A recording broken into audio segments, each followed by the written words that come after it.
The stars looked different this far from Earth. Captain Jake Morrison stood on the bridge of the ESS Horizon, watching the view screen with tired eyes. His ship had been traveling through deep space for 3 months now, mapping systems that no human had ever seen before. It was exciting work, but also lonely. Sometimes Jake wondered if anyone back home even remembered they were out here. "Captain, you need to see this." Commander Vera Sokolov's voice cut through his thoughts. She was bent over her science station, her dark hair falling across her face as she studied the readings. Jake walked over to her, close enough to smell the coffee on her breath. They had been working together for 2 years now, and he knew that tone in her voice. "Something important was happening. What is it?" he asked. Vera looked up at him, and her green eyes were wide with excitement and fear. "There's a structure ahead. It's massive, and it's definitely not natural." Jake felt his heart speed up. "A structure? Out here millions of miles from any known civilization?" He leaned over her shoulder to look at the screen. The readings showed something enormous, bigger than any space station humanity had ever built. It was perfectly geometric, spinning slowly in the darkness of space. "Are there any life signs?" Jake asked. "I can't tell yet. But Captain, if this is what I think it is..." Vera's voice trailed off. They both knew what this could mean. First contact, meeting another intelligent species. It was what every explorer dreamed of and what every military officer feared. "Sound general quarters," Jake ordered. "Get everyone to their stations. And Vera, keep scanning that thing.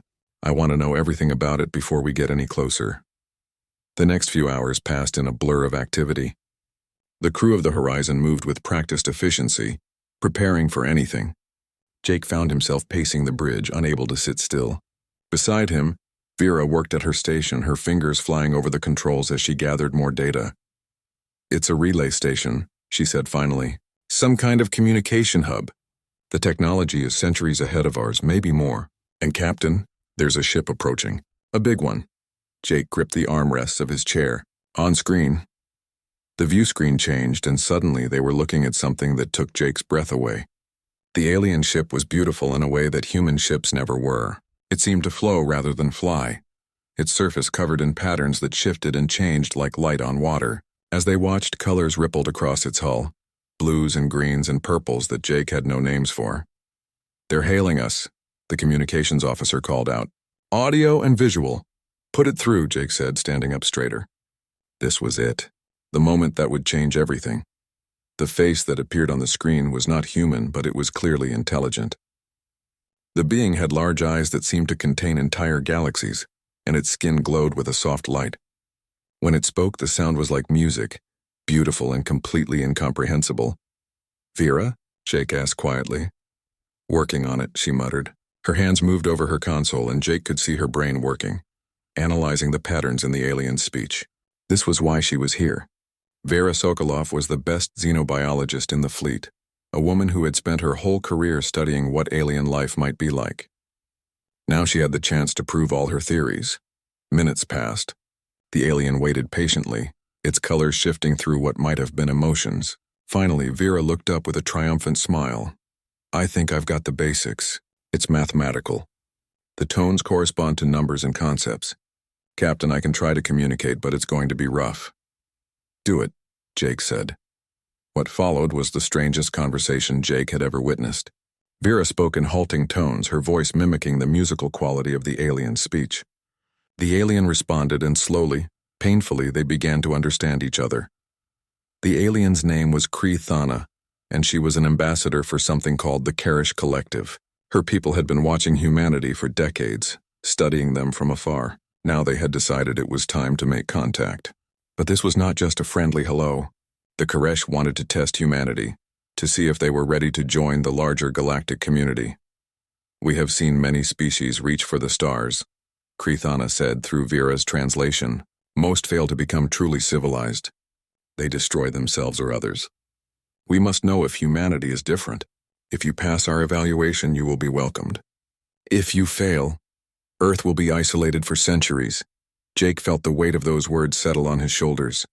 The fate of humanity, resting on how well he and his crew performed in the coming days. It was terrifying and thrilling at the same time. "We accept your evaluation," Jake said, keeping his voice steady.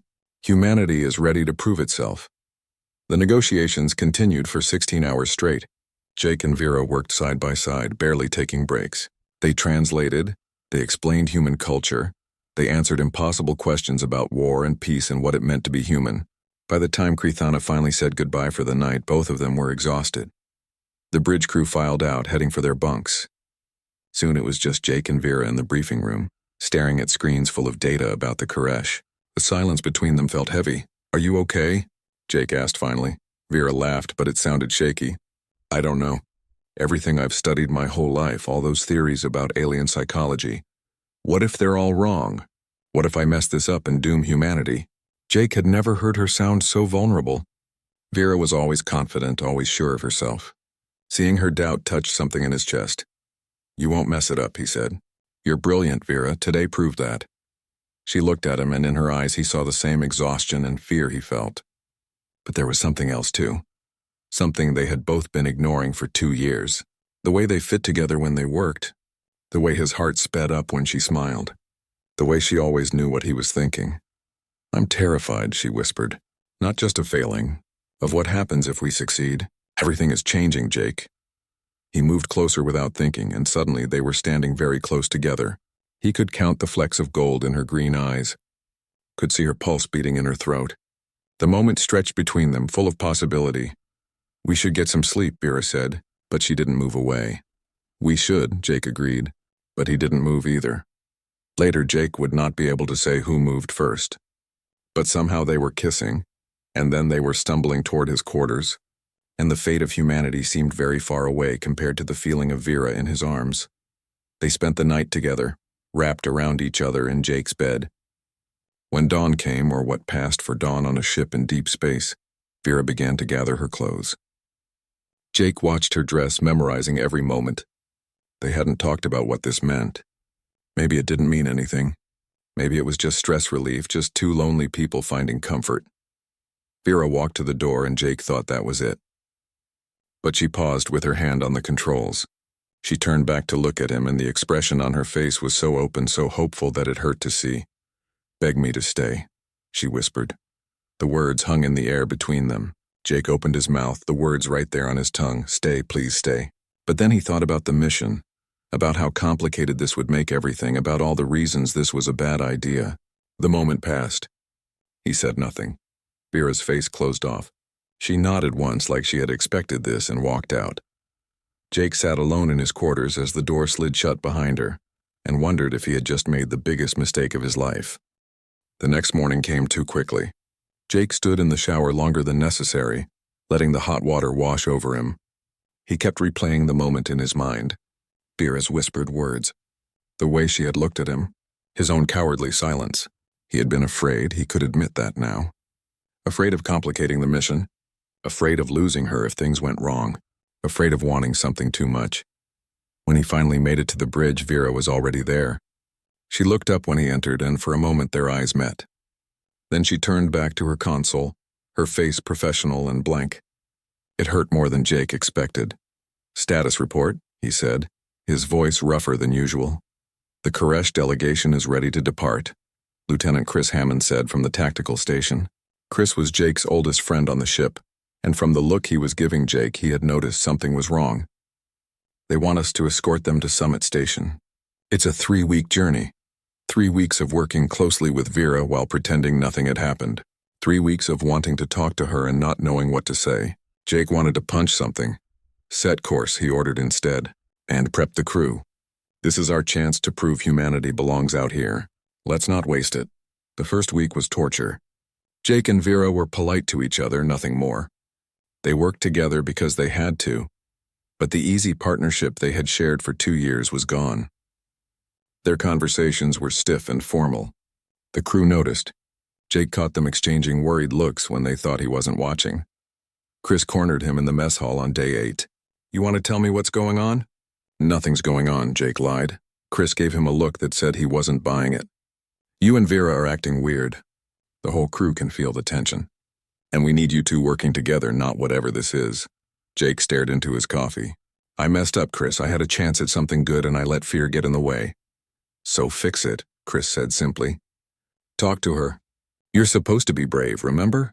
Captain of a starship and all that." But talking to Vera proved harder than facing down alien ambassadors. Every time Jake tried to get her alone, something came up. A crisis with the engines, a question from Krithana, another crew member needing attention. It was like the universe was conspiring against him. Meanwhile, Krithana was learning about humans. She spent time with different crew members asking questions that ranged from simple to deeply philosophical. She watched old Earth movies in the rec room and listened to human music with a fascination that seemed almost childlike. One day, Jake found her talking with Vera in the lab. They were discussing human emotions, and Vera was trying to explain the concept of love. "But why would you deny yourself something you want?" Krithana asked, her colors shifting to confused purples and greens. "In Koresh culture, we match people based on compatibility. It is efficient. This human custom of wanting someone but staying apart makes no sense." Vera's hand stilled on the sample she was studying. "It's complicated. There are rules about relationships on ships, and sometimes what we want conflicts with our duty." "Rules," Krithana said, and her tone suggested she found this concept puzzling. "You choose rules over happiness?" "We choose what's right over what's easy," Vera said quietly. Jake left before they noticed him, but Krithana's words stayed with him. Was he choosing rules over happiness? Or was he just being a coward? The second week brought a new problem. The convoy was attacked by pirates. The ships came out of nowhere, small and fast, demanding the Koresh technology. Jake's training kicked in immediately. He could fight them off, protect the delegation, but Vera's voice stopped him. "Wait," she said. "Let me try something first." She opened a channel to the pirate ships.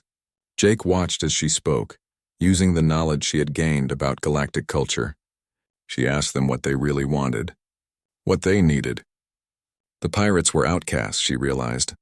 Criminals from various species who couldn't go home. Jake had an idea. "Vera, ask them if they'd be interested in salvage coordinates from Earth's early space exploration. There are dozens of old satellites and probes out there, full of materials they could use." Vera translated, and the pirates went silent.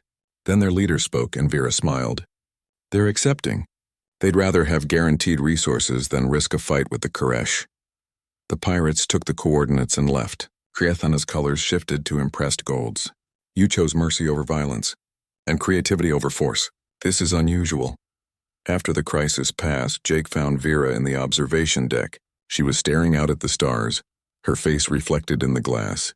He stood beside her, close but not touching. "That was brilliant," he said. "What you did with the pirates." "We did it together," Vera corrected. "Like we always do." The silence stretched between them. Finally, Jake found the courage to speak. "I keep thinking about that morning." Vera's reflection smiled sadly. "So do I." "I should have said something," Jake continued. "I should have asked you to stay." "Why didn't you?" Vera asked, turning to face him. Jake struggled to find the words. "I was afraid. Of messing up the mission. Of losing you if things went wrong between us. Of wanting something too much and having it taken away." He paused. "I lost people before, Vera, on my last command, and I told myself I wouldn't get close to anyone again. It was easier that way." "Easier," Vera repeated. "But not better." "No," Jake admitted. "Not better." They stood close, and Jake could feel the warmth of her body. He wanted to reach out, to touch her, to tell her everything he was feeling. But before he could, his communicator beeped. Chris needed him on the bridge. Some new situation that required the captain's attention. "I have to go," Jake said. "I know," Vera replied. But as he walked away, he heard her whisper, "I think about it every day." "What you didn't say?" Jake stopped, his hand on the door controls. He turned back to her. "Every day," he said. "I think about it every day, too. It wasn't enough." He knew it wasn't enough. But it was more than the silence that had been between them. Maybe it was a start.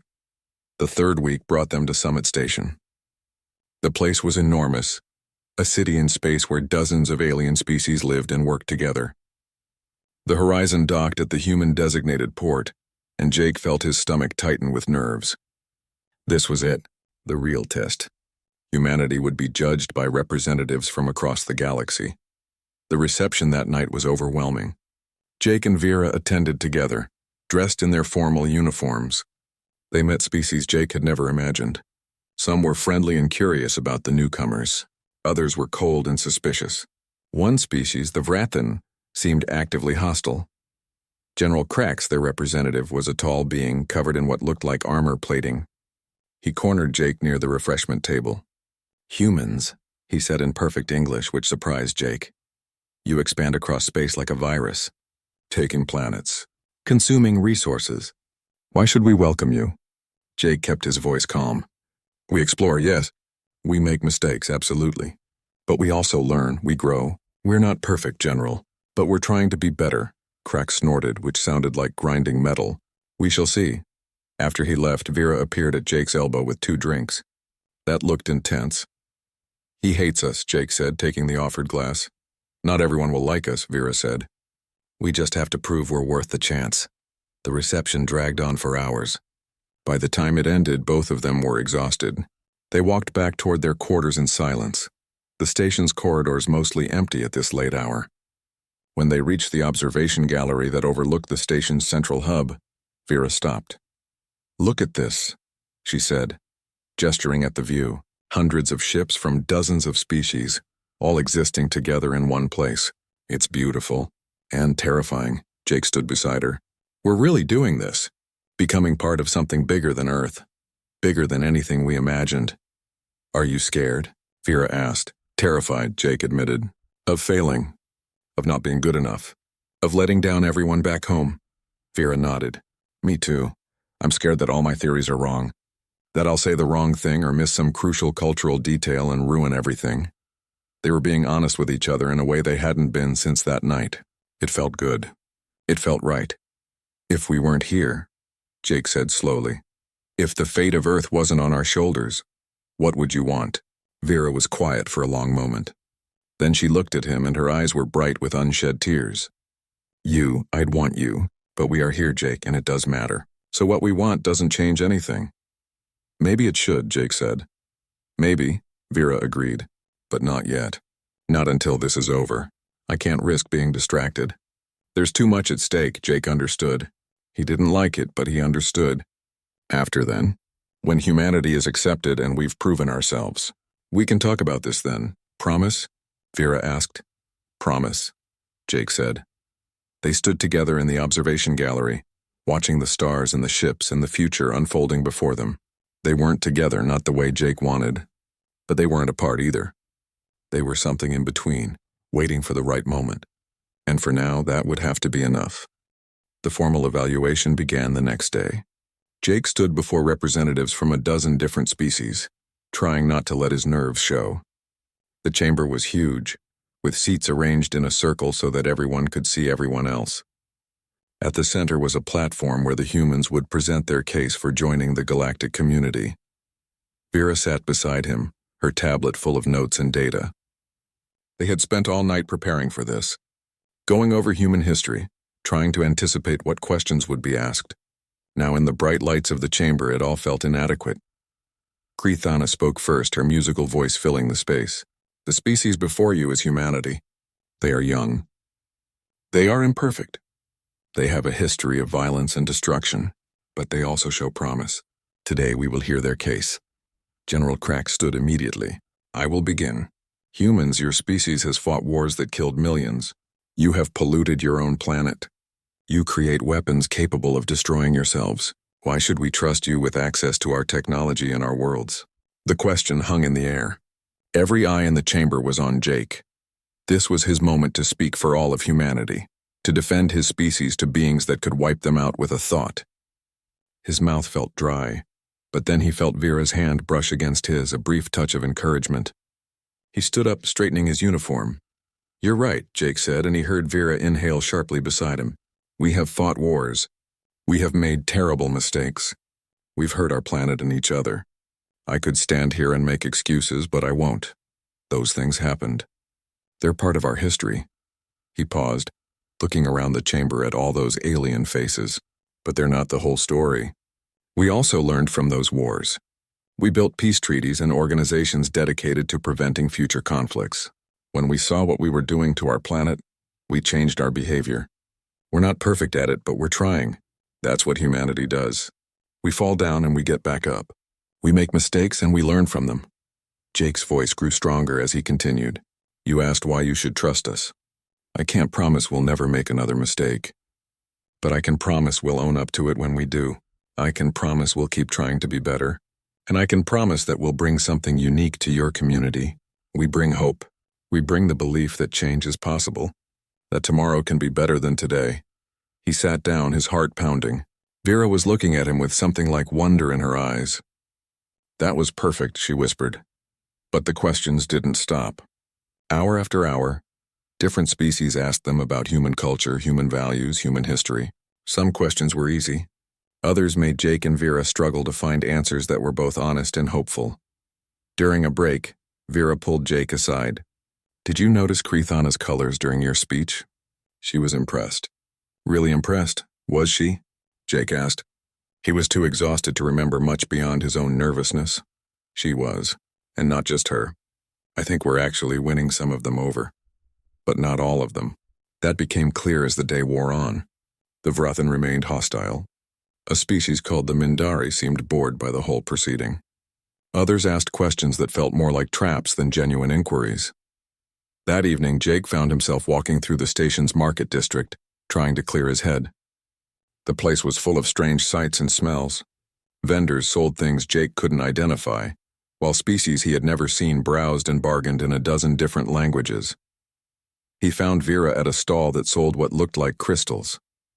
She was holding one up to the light, watching it refract into rainbow colors. "Beautiful, isn't it?" she said when she noticed him.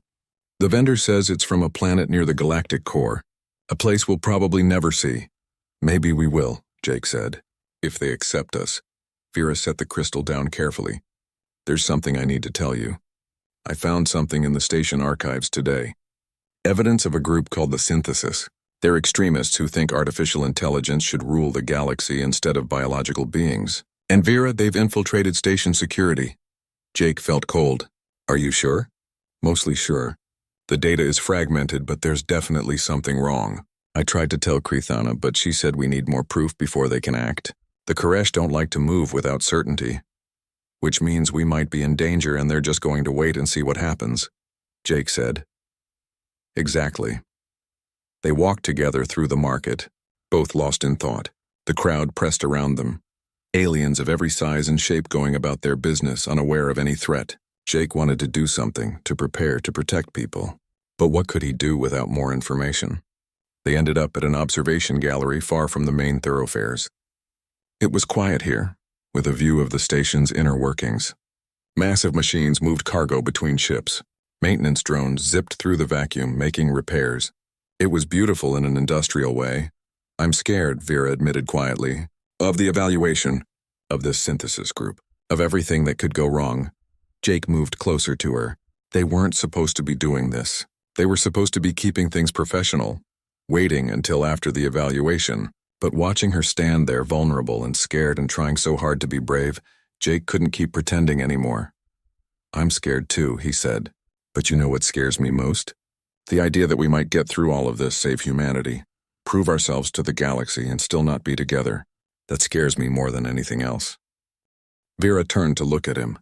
"Jake, I know what we said. I know we're supposed to wait. But what if we don't have time? What if something happens and we never get another chance?" "Nothing's going to happen," Vera said, but her voice wavered.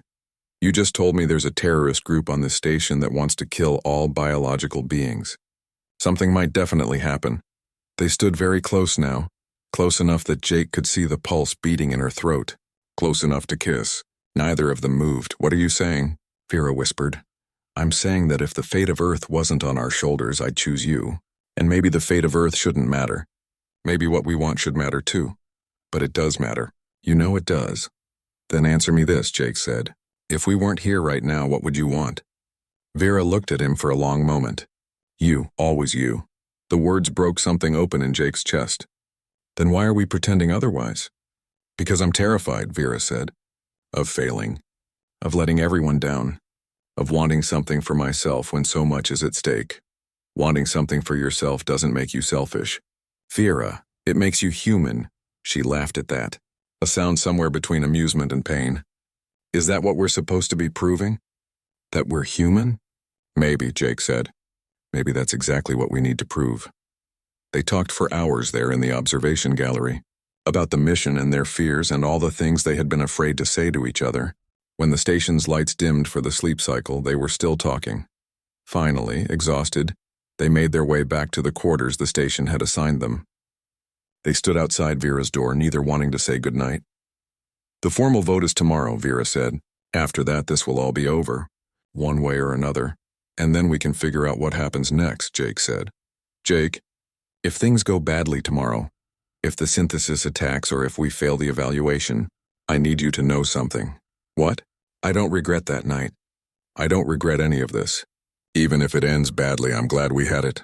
Jake pulled her into a hug, holding her tight. She fit against him perfectly, like she always had. "It's not going to end badly," he said into her hair. "We're going to pass this evaluation. We're going to prove humanity deserves a place out here, and then we're going to figure out us. Promise?" Vera asked, her voice muffled against his chest. "Promise," Jake said. She pulled back to look at him. "You're assuming a lot.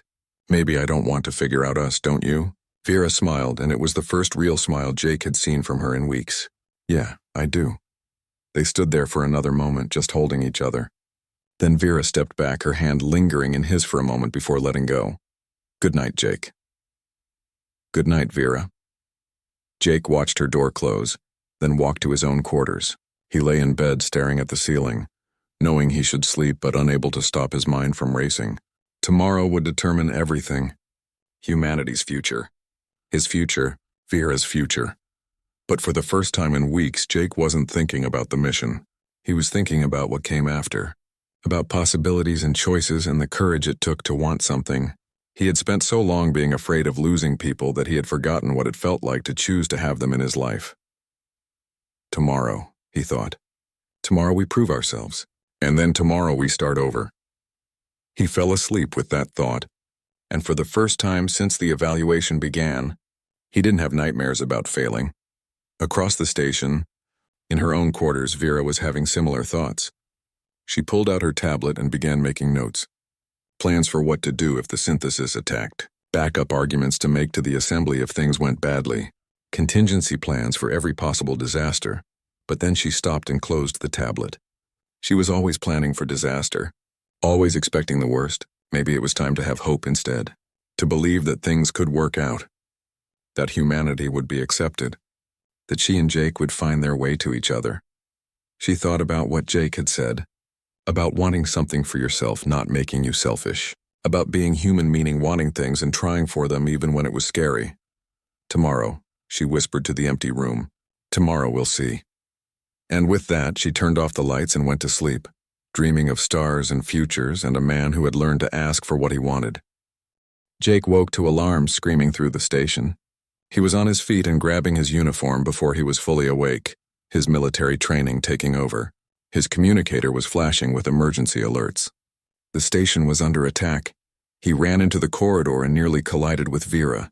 She was already dressed, her tablet in hand, scanning the emergency broadcasts. "It's the synthesis," she said, her face pale. "They've taken control of the security systems. They're locking down sectors and threatening to eliminate all biological representatives." "How many casualties?" Jake asked, already moving toward the command center. "Unknown. The station is huge. They could be anywhere." They ran through corridors filled with confused aliens. Everyone was trying to figure out what was happening. Some species' security forces were trying to organize, but Jake could see the problem immediately. Most of their weapons and defenses were computerized, integrated with the station's systems. The synthesis had turned their own technology against them. Chris met them at the command center, along with several other Horizon crew members. "Captain, what are your orders?" Jake thought fast. The synthesis was using advanced AI and automated drones. Most species here relied heavily on computer systems. But humans, he realized with a flash of insight, humans were still relatively primitive. Their weapons were simpler. Their tactics didn't depend on AI support. "Get our security team armed with conventional weapons. Nothing computerized. We're going old school. And someone find out where the delegation representatives are being held. If the synthesis wants to kill biological leaders, that's where they'll strike first." Vera was already working her tablet, bypassing station systems to access emergency blueprints. "I've got it. They're in the main assembly hall." "But Jake, there are hundreds of drones between here and there." "Then we fight through them," Jake said. Chris, you're with me. Vera, coordinate with the other species forces. Show them our approach. Maybe together we can push back. I'm coming with you, Vera said immediately. No, you're needed here to coordinate. With respect, Captain. No, I'm not. What I'm needed for is in the station's central core. That's where the synthesis control node is. If we can shut it down, the drones will deactivate, Jake wanted to argue. Wanted to keep her safe and away from danger. But she was right, and they both knew it. Fine. But you take a security team, the best we have. I want Chris, Vera said, and Dr. Chang, and those Koresh technicians who know the station systems.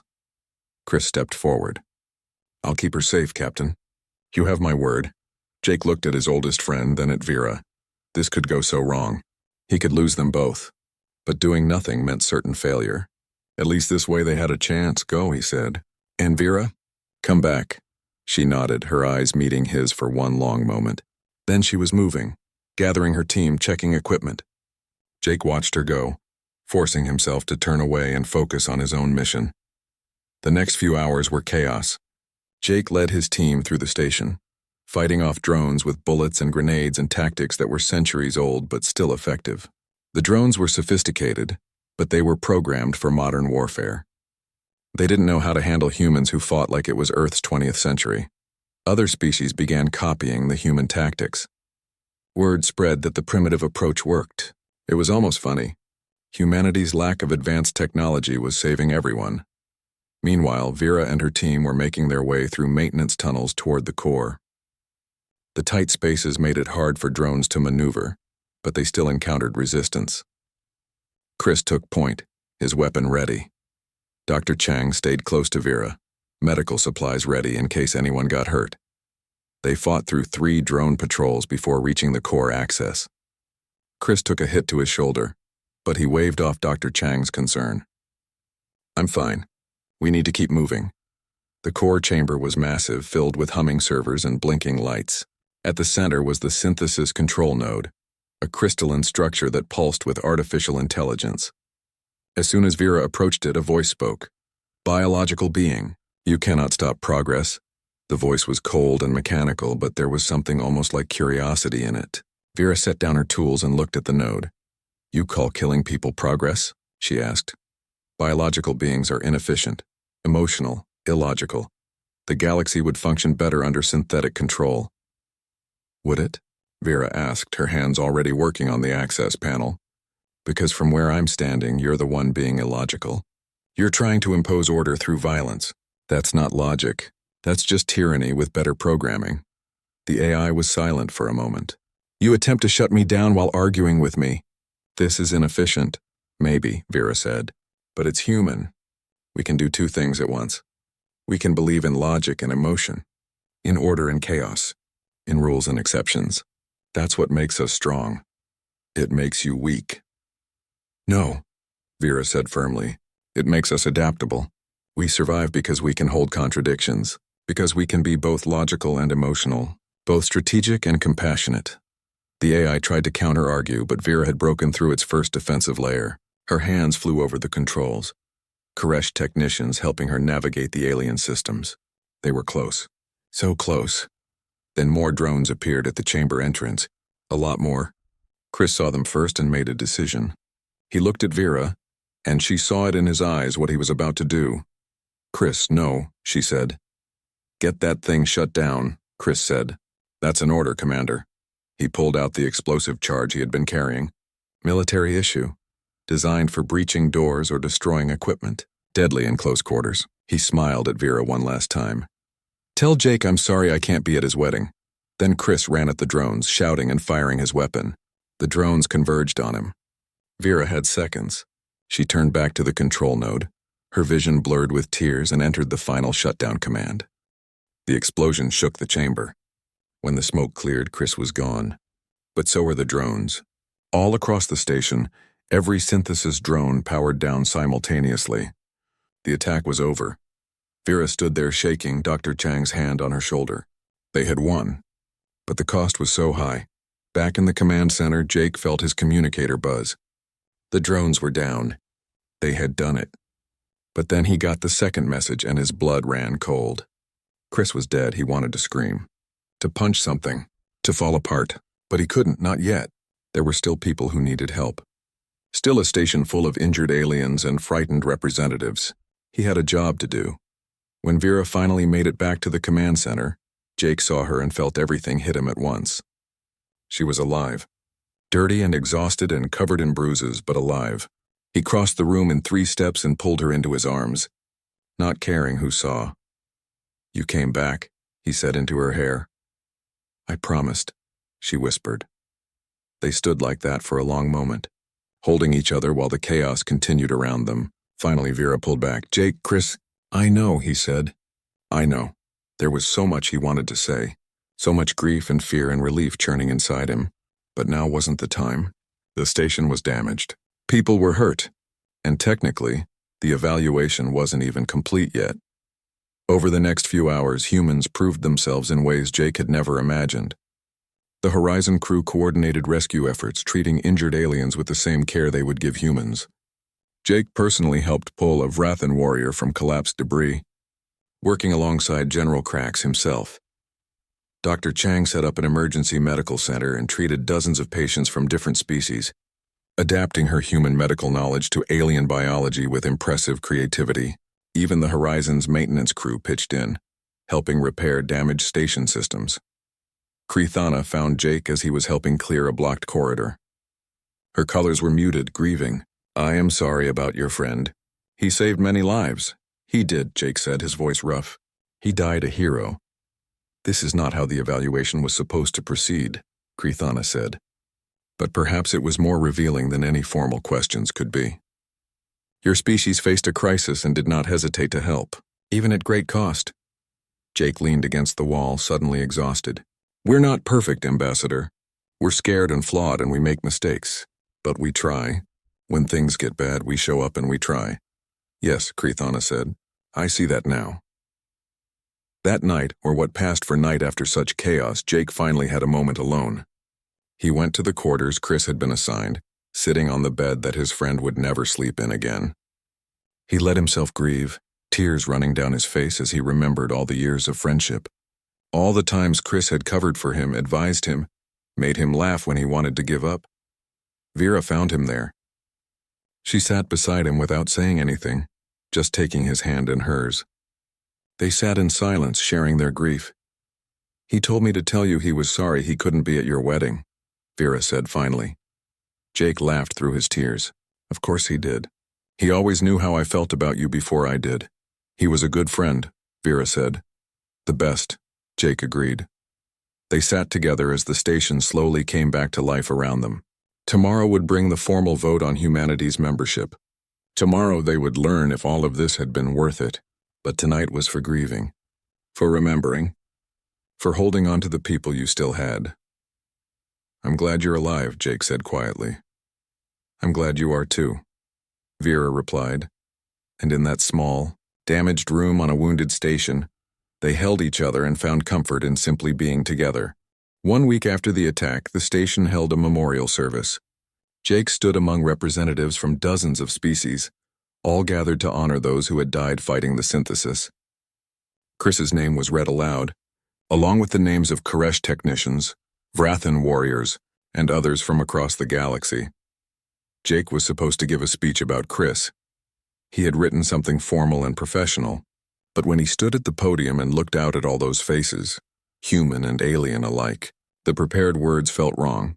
"Chris Hammond was my best friend," Jake said instead, his voice carrying through the silent chamber. "He was brave and loyal, and he made terrible jokes that somehow always made you laugh anyway. He believed in people, even when they didn't believe in themselves.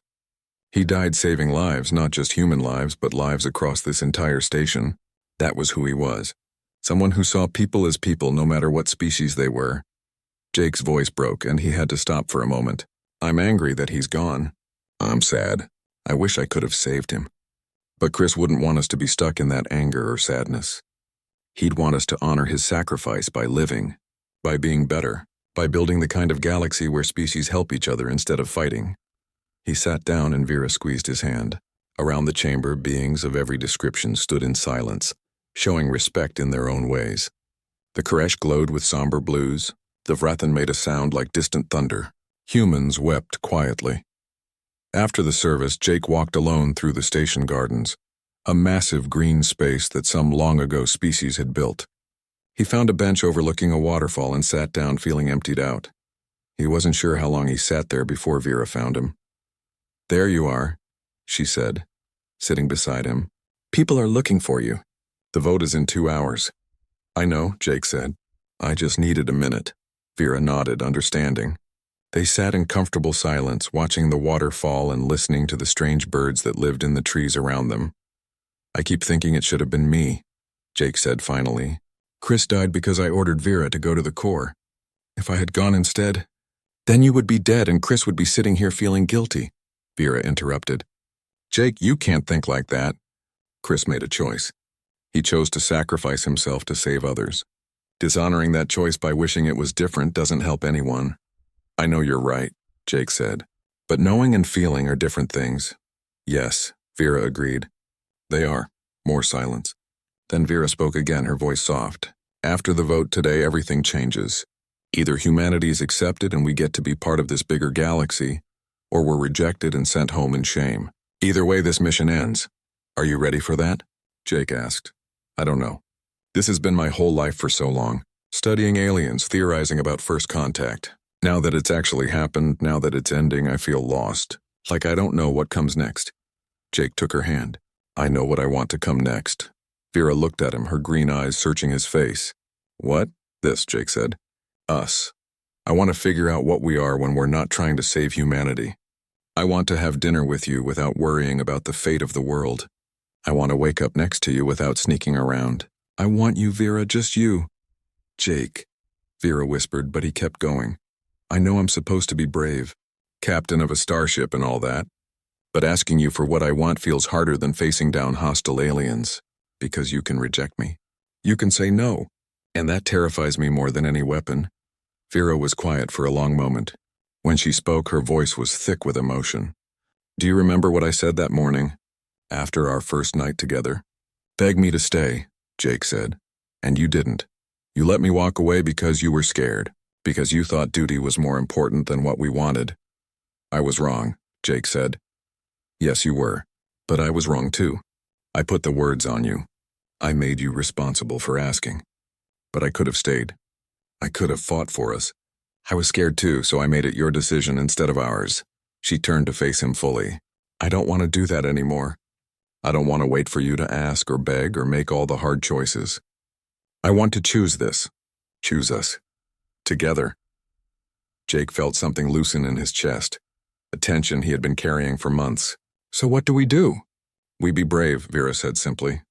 "We stop being afraid of wanting things. We stop thinking we have to sacrifice everything for duty. We be human, Jake. Messy and emotional and wanting things even when it's complicated." Before Jake could respond, his communicator beeped. It was time for the vote. They walked to the assembly chamber together, hand in hand. Jake didn't care who saw. Whatever happened in the next hour, he was done hiding how he felt. The chamber was packed. Every species that was part of the galactic community had sent representatives. They all stood as the humans entered, a gesture of respect that made Jake's throat tight. Krithana spoke first, her musical voice filling the space. 1 week ago, this station was attacked. Lives were lost. But in that crisis, we saw the truth of humanity, not in their prepared speeches or careful presentations, but in their actions when it mattered most. She paused, her colors shifting through the spectrum. "I came to this evaluation expecting to find a dangerous species, violent, emotional, unpredictable. I was not wrong. Humans are all of those things, but I was also not entirely right." Krithana looked directly at Jake and Vera. "Humans are emotional, yes, but their emotions drive them to extraordinary courage. They are violent, but they choose mercy when they can. They are unpredictable, but they adapt to circumstances that would paralyze more logical species. Their flaws and their strengths are intertwined in ways we do not fully understand." General Krax stood next, and Jake braced himself for condemnation. But the Vrathan warrior surprised him. "I have been humanity's harshest critic," Krax said. "I believe them too dangerous to trust. But during the attack, a human captain worked beside me to save my warriors from collapsed debris. He risked his life for my people without hesitation. This is not the action of a species that cannot be trusted." One by one, other representatives spoke. Some praised humanity's innovation. Others mentioned the sacrifice of Chris and the other human crew members who had died defending the station. A few still had concerns, but even they acknowledged what humans had proven. Finally, it was time to vote. Each species would cast their decision publicly. As Jake watched, one after another voted to accept humanity into the galactic community. Even those who had been hostile, even those who had questioned, all voted yes. The vote was unanimous. Jake felt Vera's hand grip his tightly. They had done it. Humanity had proven itself worthy. All the stress, all the fear, all the sacrifice, it had been worth it. Krithana approached them as the chamber erupted in various species versions of celebration. Congratulations, Captain Morrison. Commander Sokolov, you have done well. Thank you, Ambassador, Jake said, for giving us the chance. It was not a gift, Krithana replied. It was earned. Now comes the harder part, actually being part of this community, living up to the promise you showed. We're ready, Vera said. After the official ceremony ended, there was a reception. Jake and Vera were swept up in congratulations from beings of every description. Representatives wanted to talk trade. Scientists wanted to exchange research. Everyone wanted to know more about humanity. It was overwhelming and exhausting and wonderful. But through it all, Jake kept one eye on Vera, making sure they didn't get separated in the crowd. After a few hours, he managed to steer them out of the reception and into a quiet corridor.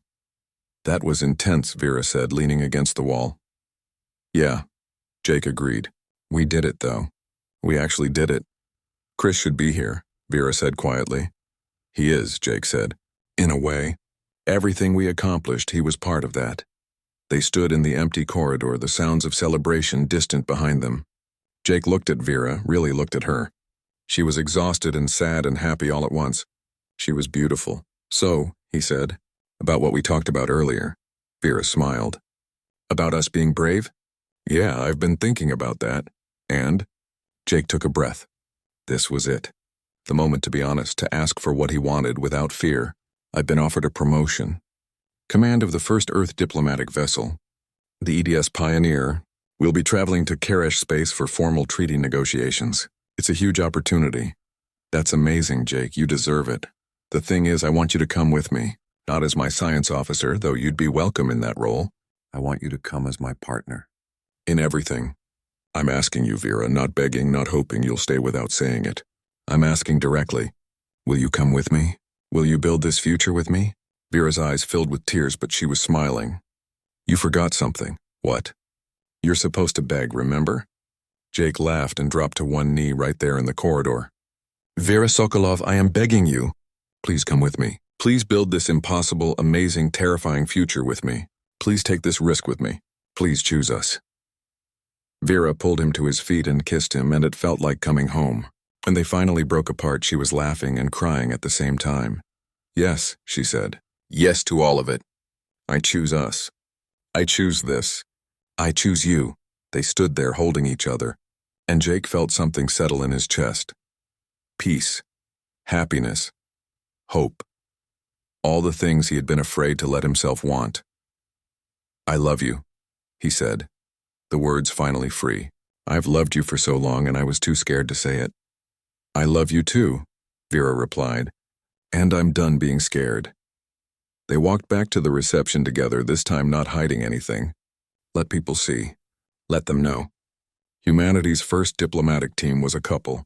Two people who had learned to be brave enough to want things, to ask for things, to choose their own happiness alongside their duty.